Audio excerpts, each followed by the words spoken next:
Assalamualaikum warahmatullahi wabarakatuh. Saudaraku kaum muslimin, coba kita berhenti sejenak. Kemudian kita renungkan satu pertanyaan yang sederhana ini.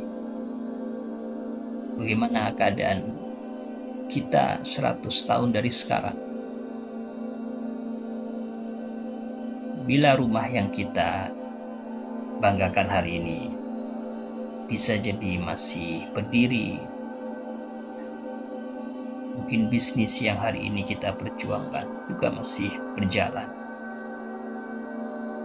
Mungkin kendaraan yang kita cintai hari ini sudah menjadi barang tua. Namun di mana kita saat 100 tahun dari sekarang? Jawabannya sederhana. Kita berada di bawah tanah. Tubuh kita telah menjadi tanah kembali. Suara kita hilang. Kita mungkin hanya tinggal cerita. Bahkan boleh jadi kita tidak disebut oleh siapapun. Saudaraku, 100 tahun lagi, sebagian besar manusia yang hidup hari ini telah meninggal dunia. Orang-orang yang kita cintai, tangga kita, teman kita, bahkan kita sendiri telah menjadi penghuni kubur. Allah Subhanahu wa taala berfirman dalam surat Ali Imran ayat 185. Kullu nafsin dha'iqatul maut. Setiap yang bernyawa pasti akan merasakan kematian.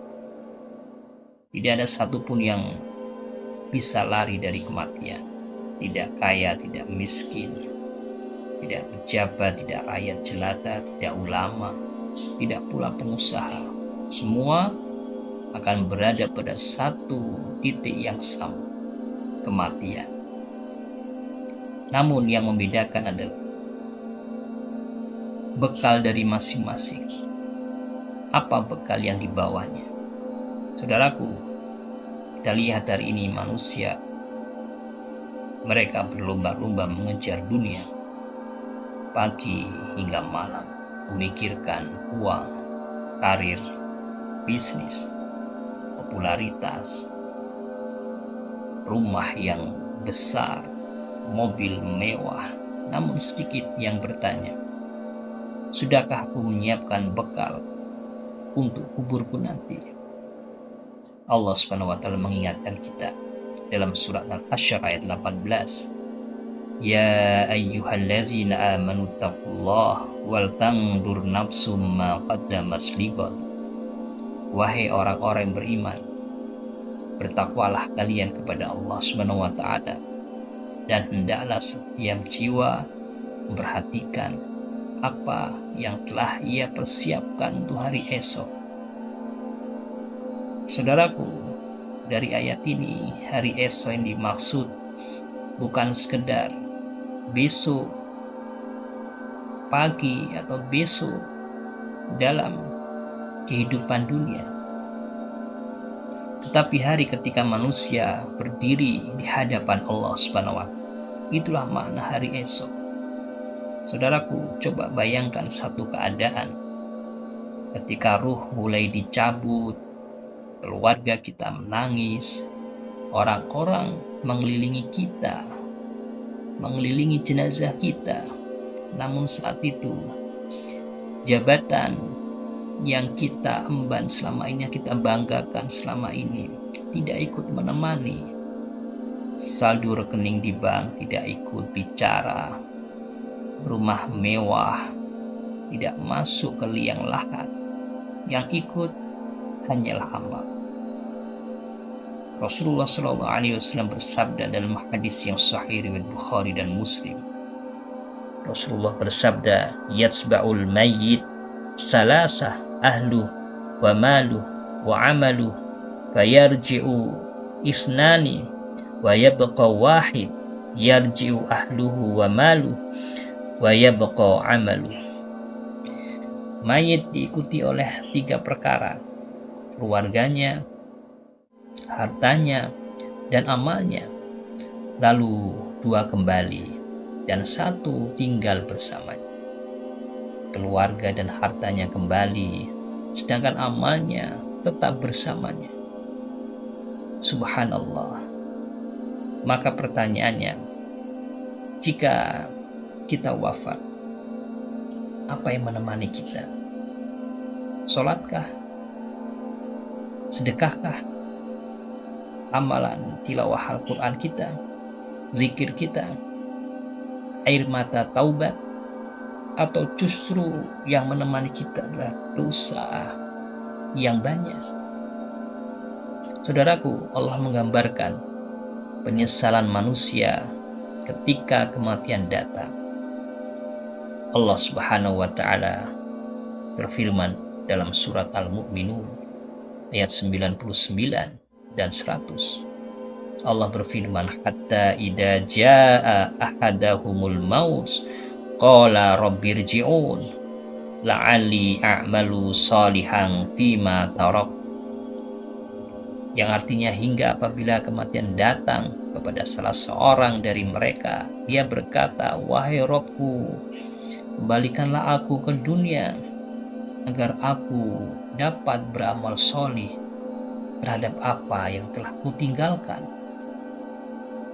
Tetapi kesempatan itu telah selesai.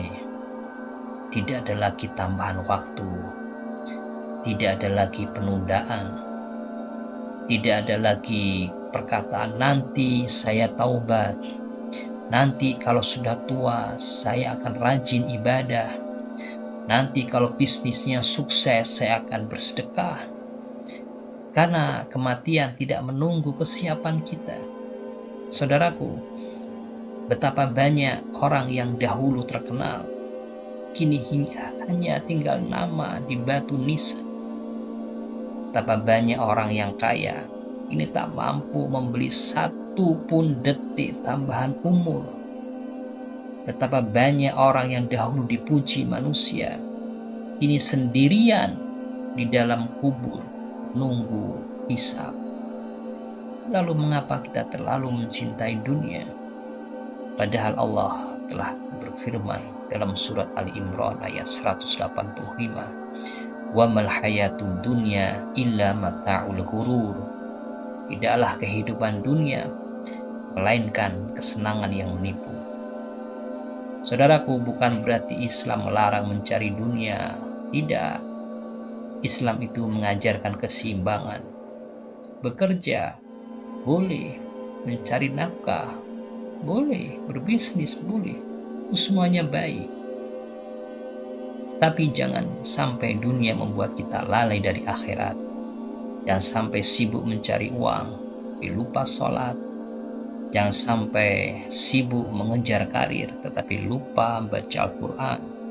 Jangan sampai membangun rumah yang besar, tapi lupa membangun istana di surga.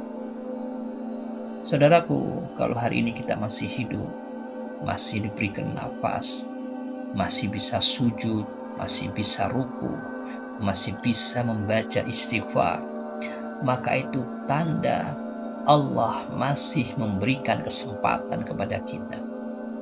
Karena itu saudaraku, mulailah memperbaiki diri, jaga sholat 5 waktu, tambahkan dengan sholat sunnah, perbanyak istighfar kepada Allah Subhanahu wa Ta'ala, sambung silaturahim dengan keluarga, perbaiki akhlak kita pada orang lain, dan juga yang paling penting akhlak kita kepada Allah Subhanahu wa Ta'ala.